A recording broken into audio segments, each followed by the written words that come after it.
Hello दोस्तों, स्वागत है आपको आपके अपने यूट्यूब चैनल में। तो चलिए दोस्तों, आज हम स्टार्ट करेंगे structure of C plus plus programming.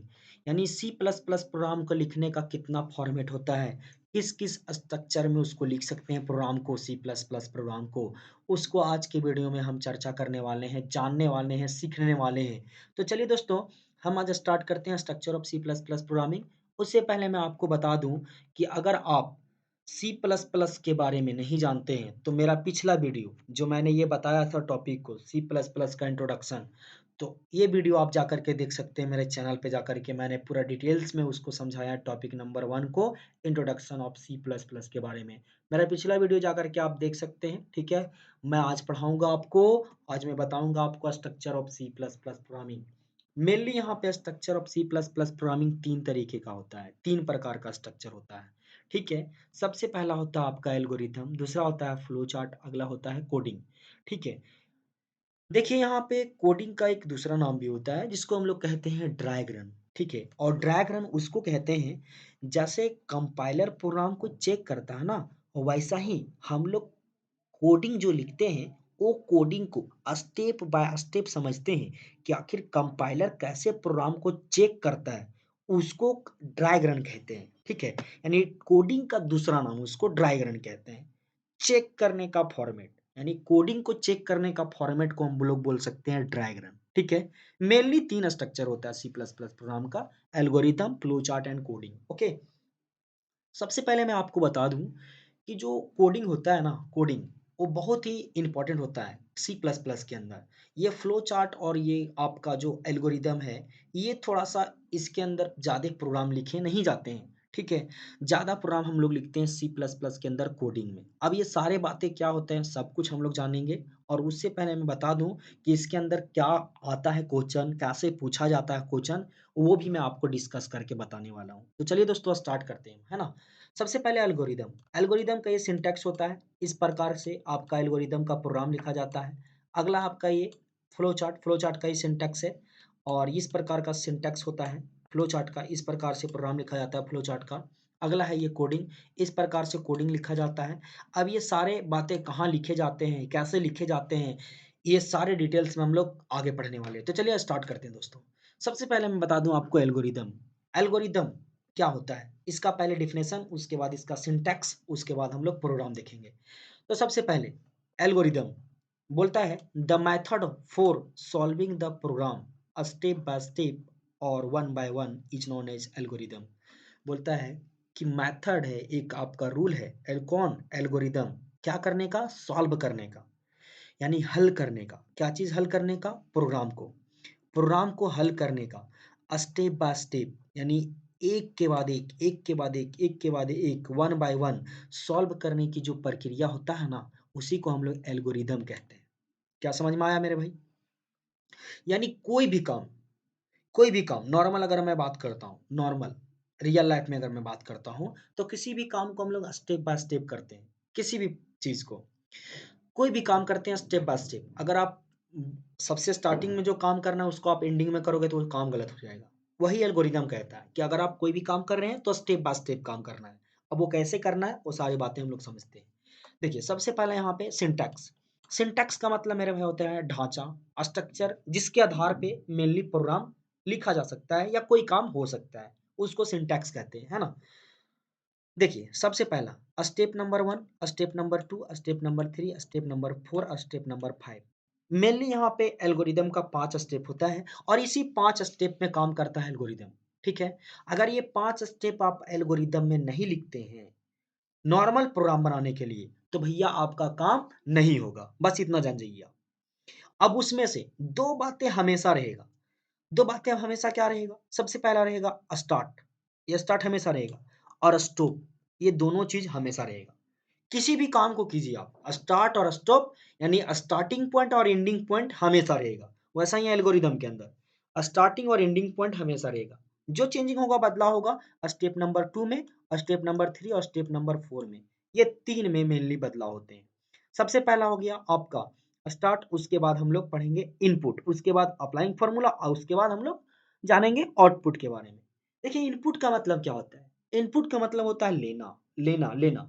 जब प्रोग्राम के अंदर वैल्यू लेने का काम किया जाए, लेने का बारी आए तो उस समय हम लोग इनपुट कहते हैं, और वो काम कहाँ पे होता है? स्टेप नंबर 2 में, जिसको हम लोग बोलते हैं एक्सेप्ट द नंबर या एक्सेप्ट द वैल्यू। एक्सेप्ट का मतलब लेना, वैल्यू को लेना, है ना? अगला स्टेप नंबर 3, जहाँ पे हम लोग जानेंगे अप्लाइंग फॉर्मूला। जैसे हम वैल्यू ले ली, तो वैल्यू को अगर हम 2 वैल्यू लिए हैं, a इक्वल टू 5 और b इक्वल टू 7, तो दोनों वैल्यू को अगर हम जोड़ना चाहते हैं, तो जोड़ने के लिए उसको फॉर्मूला अप्लाई करना पड़ेगा। प्लस सिंबल का लगा करके फॉर्मूला अप्लाई करेंगे तब ना जुड़ेगा। तो वो फॉर्मूला अप्लाई कहाँ होगा? स्टेप नंबर 3 में। और वो जब जुड़ जाएगा तो स्टेप नंबर 4 में क्या होगा? आउटपुट मिलेगा। आउटपुट मतलब रिजल्ट मिलेगा आपको। वही लिखा गया है डिस्प्ले द रिजल्ट, ये वाली बात। डिस्प्ले द रिजल्ट, डिस्प्ले का मतलब होता है दिखाना। अब दिखेगा क्या? जो आप ऊपर फार्मूला अप्लाई करके जो रिजल्ट लाए होंगे उसको दिखेगा। अभी आपको सिंटेक्स से ज़्यादा बेटर समझ में नहीं आएगा, जब प्रोग्राम आपको बताऊंगा मैं तो पूरा क्लियर हो जाएगा। चलिए आगे प्रोग्राम देखते हैं। देखिए यहाँ पे 2 प्रोग्राम मेनली लिखे गए हैं। राइट अ प्रोग्राम, देखिए क्वेश्चन एक बार पढ़ लीजिए। Write a program, sorry, write algorithm to accept two number then find sum. बोलता है कि आप एक एल्गोरिदम लिखिए, राइट कीजिए, एक एल्गोरिदम लिखिए जिसमें एक्सेप्ट करवाइए। एक्सेप्ट का मतलब लीजिए, क्या लेना है? 2 नंबर को। देन क्या करना है? उसको फिर फाइंड करना है। फाइंड का मतलब ढूंढना है, खोजना है। क्या चीज को? सम को। सम को जोड़ देना है, ठीक है। फाइंड कर देना है, जोड़ देना है आपको, क्या चीज? सम। अब देखिए समझिएगा।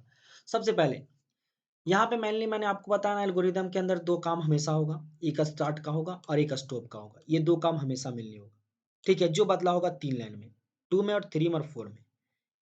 उसमें देखिए सबसे पहले प्रोग्राम क्या बोला कि एक एल्गोरिदम लिखिए जिसमें एक्सेप्ट करवाइए वैल्यू 2 को और फिर फाइंड कर दीजिए उसको सम, मतलब जोड़ दीजिए। तो वही लिखा गया स्टेप नंबर 2 में। पहला तो स्टार्ट होगा ये और स्टॉप होगा, ये 2 लाइन तो हमेशा रहेगा, चेंजिंग होगा यहाँ पे। स्टेप नंबर 2 में एक्सेप्ट द 2 नंबर, 2 नंबर को लेना है। तो वहाँ पे हम नंबर नहीं लिए, ये just like a user input, value यहाँ लिया नहीं गया है। डायरेक्ट यहाँ पे वेरिएबल बनाया गया ए और बी। अब ए के अंदर वैल्यू रखाएगा और बी के अंदर वैल्यू रखाएगा, ठीक है। ए के अंदर एक वैल्यू रखाएगा, एक बी के अंदर जो आप वैल्यू लेना चाहते हैं, 10 15 20 50 ऐसा करके, ठीक है। अप्लाइंग फॉर्मूला में फिर क्या होगा? Sum is equal to A plus B, जोड़ना है इसीलिए यहाँ पे हम सम ले लिए। और ए का मान जो आप लिएंगे, जैसे 5 लिए और बी का मान अगर 6 लिए, तो ये दोनों जुड़ जाएगा, ए का मान और बी का मान। और दोनों जब जुड़ेगा तो कितना आ जाएगा? 11। और ये 11 जब आएगा तो ये किस में स्टोर हो जाएगा? सम में। और जब ये सम में स्टोर हो जाएगा 11, तो नीचे डिस्प्ले द रिजल्ट में सम को प्रिंट करवा देंगे, क्योंकि दोनों वैल्यू ए और बी का जुड़ के कहाँ पे आया था? सम में। और सम को ही प्रिंट करवा देंगे और लास्ट प्रोग्राम यहाँ पे स्टॉप हो जाएगा। बात समझे? फिर अगला लिखा गया, बोलता है write algorithm to accept 3 number then find product. बोलता है कि आप एल्गोरिदम लिखिए जिसमें एक्सेप्ट करवाइए 3 नंबर को, देन फाइंड कीजिए क्या चीज? प्रोडक्ट। बोलता है 3 नंबर आप लीजिए, उसको फाइंड कीजिए प्रोडक्ट में, यानी कि गुना कीजिए, ठीक है।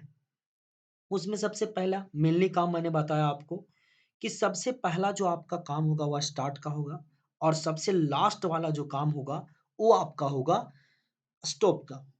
बीच में बदलाव होगा 3 में, यानी 3 स्टेप में चेंजिंग होगा, सेकेंड में और थर्ड में और 4 में। एक्सेप्ट द 3 नंबर यहाँ पे होना चाहिए, यहाँ 2 नंबर है, यहाँ पे 3 थोड़ा सा गलत हुई है, यहाँ पे 3 कर लीजिएगा आप। एक ए वेरिएबल बनाए, एक बी बनाए, एक सी बनाए। और नीचे स्टेप नंबर 3 में अप्लाई फॉर्मूला कर दिए, प्रोडक्ट नाम का एक वेरिएबल बनाए। और यहाँ पे 2 3 वैल्यू हम लिए थे, जैसे ए का वैल्यू लिए, बी का वैल्यू लिए और सी का, वो तीनों को मल्टीप्लाई कर दिए, ए और बी और सी को, ठीक है। अब ये तीनों जो मल्टीप्लाई होगा वो आ जाएगा किसमें? प्रोडक्ट में। और लास्ट नीचे अब मैंने क्या किया? Display the result, okay. और डिस्प्ले द रिजल्ट में क्या प्रिंट करवा दिए? प्रोडक्ट। प्रोडक्ट क्यों करवाएं? क्योंकि तीनों जो वैल्यू यहाँ पे ए का और बी का जो वैल्यू होगा वो किस में जाकर के स्टोर हो रहा है? प्रोडक्ट में। अब ये प्रोडक्ट में जो स्टोर है ना, ये प्रोडक्ट यहाँ पे प्रिंट कर जाएगा। बात समझे? अब अगला देखते हैं फ्लो चार्ट। देखिए फ्लो चार्ट क्या होता है। बोलता है the graphical representation of an algorithm is known as flow chart. बोलता है कि ग्राफिकल रिप्रेजेंटेशन, बोलता है कि ग्राफ के रूप में, चित्र के रूप में आप किसी भी चीज को रिप्रेजेंट करते हैं, दर्शाते हैं, तो उसको क्या कहते हैं? फ्लो चार्ट कहते हैं। अब उसमें दर्शाएंगे किसको? एल्गोरिदम को। देखिए पीछे जो स्टेप बाय स्टेप प्रोग्राम लिखे थे, start, accept the value, applying formula, display the result और स्टॉप। ये पांचों चीज को अगर आप डायग्राम में दर्शा देते हैं, ग्राफिकल चित्र में दर्शा देते हैं, तो उसको क्या कहते हैं? Flow chart. यानी 5 जो स्टेप आप लिखे थे एल्गोरिदम का, स्टार्ट, उसके बाद एक्सेप्ट द वैल्यू, उसके बाद अप्लाइंग फॉर्मूला और उसके बाद आपका शो द रिजल्ट और स्टॉप, ये 5 चीज, ये वाला 5 चीज, ये वाला 5 चीज को अगर आप ग्राफ के रूप में रिप्रेजेंट कर देते हैं, तो उसको हम लोग क्या कहते हैं? फ्लो चार्ट कहते हैं। बात समझे? देखिए उसके नीचे कुछ लिखा गया है, flow chart many different different types of symbol are used. बोलता है कि फ्लो चार्ट जो है वो बहुत अलग अलग प्रकार का क्या करता है? डायग्राम को यूज करता है या सिंबल का यूज करता है। उसमें देखिए डायग्राम बनाया गया है, इधर एक कॉलम, एक बनाया गया नेम का, एक बनाया गया वर्किंग का। इधर डायग्राम है और इधर वो नेम है उसका और इधर है वर्किंग उसका, प्रोग्राम के अंदर क्या काम होगा। देखिए यहाँ पे पहला जो डायग्राम है इसका नाम है ओवेल, जिसको हम लोग टर्मिनल भी कहते हैं। ओके, टर्मिनल कहते हैं और इसका काम किया जाता है स्टार्ट के लिए और स्टॉप के लिए। यानी जिस समय हम लोग प्रोग्राम को स्टार्ट कर रहे होंगे और स्टॉप कर रहे होंगे, उस समय हमको क्या करना होगा? ये ओवेल का यूज करना पड़ेगा। ठीक है, अगला है एरो। एरो का यूज किया जाता है फ्लो लाइंस, यानी एक लाइन से दूसरे लाइन में जाने के लिए। जैसे हम स्टार्ट किए तो अगला क्या होगा? Accept the value. तो एक लाइन से दूसरे लाइन में जाना हो या एक शेप से दूसरे शेप में जाना हो, तो उस समय किसका यूज करेंगे? एरो का यूज करेंगे। और वो left arrow, right arrow, top arrow, bottom arrow, कोई भी एरो हो सकता है। मैं डाउन एरो दिया हूँ, ठीक है। ठीक है, वो लेफ्ट राइट टॉप बॉटम ये सब हो सकता है, ठीक है ना। अगला है आपका पैरेललोग्राम। पैरेललोग्राम देखिए लेफ्ट की ओर थोड़ा सा झुका हुआ रहता है। पैरेललोग्राम का ये सिंबल है, ये वाला सिंबल है और ये पैरेललोग्राम इसका नाम है। ये किसके लिए? इनपुट के लिए और आउटपुट के लिए। ओवेल आपका स्टार्ट स्टॉप, आपका एरो फ्लो लाइन, एक लाइन से दूसरी लाइन में जाने के लिए, पैरेललोग्राम इनपुट और आउटपुट के लिए। अगला है आपका रेक्टेंगल। रेक्टेंगल का यूज किया जाता है प्रोसेसिंग। प्रोसेसिंग का मतलब क्या है? यहाँ पे अप्लाइंग फॉर्मूला, जिसमें फॉर्मूला अप्लाई करने का बारी है, फॉर्मूला लगाने का बारी है, उस समय किसका यूज करते हैं? रेक्टेंगल। अगला है एक आपका डायमंड। ठीक है, डायमंड, डायमंड को हम लोग रोम्बस भी कहते हैं। ठीक है, तो जिस समय डिसीजन दिखाना हो, जैसे ट्रू और फॉल्स वाला कंडीशन दिखाना हो कि ये आपका 0 से बड़ा है या छोटा है, ऐसा कुछ वैल्यू, या फिर 18 से आपका बड़ा है या छोटा है, वैलिड फॉर वोट, ऐसा कुछ प्रोग्राम बनाना हो कि ये वोट देने के लिए वैलिड है या नॉन वैलिड है, या फिर पास है या फेल है, ऐसा कुछ कंडीशन चेक करना हो, तो उस समय हम लोग डिसीजन मेकिंग का यूज करते हैं, यानी रोम्बस का यूज करते हैं। बात समझे? मैं आगे बताऊंगा आपको ये, ठीक है।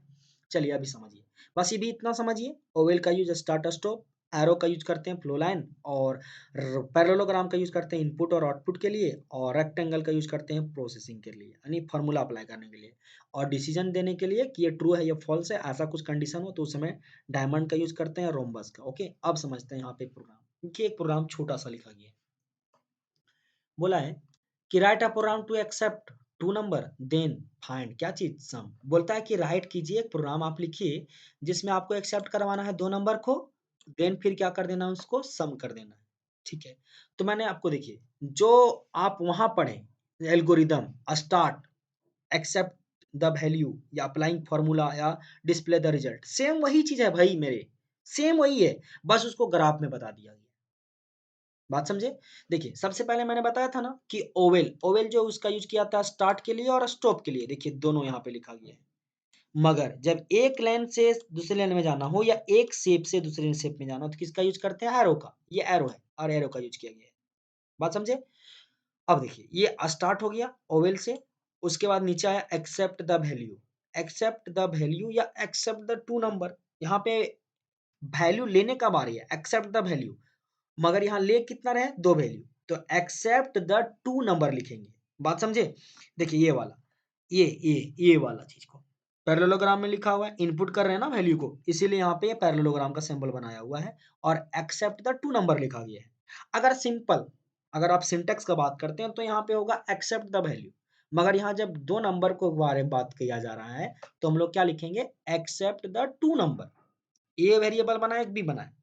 फिर नीचे आए, नीचे आने के लिए एरो का यूज करेंगे, क्योंकि अभी जस्ट मैंने बताया कि एक शेप से दूसरे शेप में जाने के लिए किसका यूज करेंगे? एरो का यूज करेंगे। उसके बाद applying formula, sum is equal to क्या कर दिए, प्लस बी कर दिए, और इसको किस शेप में रख दिए, रेक्टेंगल में। अब रेक्टेंगल में क्यों रखे सर, क्योंकि सर देखिए ना, यहाँ पे बोला है फ्लो चार्ट कि रेक्टेंगल में उसको रखना है जो आप फॉर्मूला अप्लाई कर रहे होंगे, बात समझे। पैरेललोग्राम में उसको रखना है जिसमें आप इनपुट और आउटपुट करवा रहे होंगे, और स्टार्ट और स्टॉप कर रहे होंगे उस समय किसका यूज करना है, ओवेल का, और एरो का यूज तब करना है जब एक शेप से दूसरे शेप में जाना हो। सेम वही वाली बात है यहाँ पे, स्टार्ट के लिए आपका ओवेल, उसके बाद पैरेललोग्राम एक्सेप्ट द नंबर के लिए, और यानी एक्सेप्ट द वैल्यू जो टू नंबर हम एक्सेप्ट करवा रहे हैं। उसके बाद दूसरा शेप में जाने के लिए एरो का यूज किए, और इधर मेरे भैया यहाँ पे अप्लाइंग फार्मूला कर रहे हैं रेक्टेंगल शेप में, क्योंकि रेक्टेंगल शेप दर्शाता है कि इसको अप्लाइंग फार्मूला के लिए। और यहाँ पे आपका एक पैरेललोग्राम फिर से बनाया गया है, क्यों, क्योंकि डिस्प्ले द रिजल्ट हो रहा है ना, तो डिस्प्ले द रिजल्ट में हम सम को रिजल्ट करवा रहे हैं, प्रिंट करवा रहे हैं। तो क्यों सम को करवा रहे हैं, क्योंकि भैया ए और बी का मान जो जुड़ रहा है वो किस में जा रहा है, सम में, इसीलिए सम को यहाँ प्रिंट करवाएं, और लास्ट यहाँ पे स्टॉप कर दिए। और इस प्रकार से आपका एक फ्लो चार्ट का प्रोग्राम बना। अब सर यहाँ पे एक और लास्ट बच रहा है, ये आपका है कोडिंग, इसको समझिए, उसके बाद मैं बताऊंगा इंपॉर्टेंट यहाँ पे क्वेश्चन क्या है और क्या क्वेश्चन पूछे जाते हैं, समझिएगा। कोडिंग, कोडिंग क्या है समझिए। बोलता है coding is a way to write the any program in language format. बोलता है coding is a way, coding एक क्या है, माध्यम है, to write the any program, यहाँ पे हम लोग क्या करेंगे, प्रोग्राम को लिखेंगे, प्रोग्राम को लिखा जाएगा, एनी प्रोग्राम को लिखा जाएगा इन लैंग्वेज फॉर्मेट में, कौन सा लैंग्वेज फॉर्मेट में, प्रोग्रामिंग लैंग्वेज फॉर्मेट में, ठीक है। उसके बाद इधर बोलता है कोडिंग एलवेज इन हाई लेवल लैंग्वेज, कोडिंग जो होगा वो हमेशा किस में होगा, हाई लेवल लैंग्वेज में होगा। एंड कन्वर्टेड फ्रॉम, ये जब कन्वर्ट होगा, बदलेगा, चेंज होगा, किस में बदलेगा, मशीन लेवल लैंग्वेज में, by the help of compiler, ठीक है। देखिए कोडिंग एक माध्यम है लिखने का प्रोग्राम को, ओके, ये कोडिंग हमेशा लिखा जाएगा हाई लेवल लैंग्वेज में, और ये कन्वर्ट होगा मशीन लेवल लैंग्वेज में, मशीन लेवल लैंग्वेज में इसलिए क्योंकि कंप्यूटर 0 और 1 समझता है, हम लोग का लैंग्वेज नहीं समझता। कीबोर्ड में जितना बटन है वो सब हाई लेवल लैंग्वेज है, ठीक है। और भी बहुत सारे हाई लेवल लैंग्वेज होते हैं, तो ये हाई लेवल लैंग्वेज हम लोग समझते हैं, मगर कंप्यूटर 0 और 1 समझता है, और 0 और 1 समझाने के लिए बीच में कंपाइलर बैठा हुआ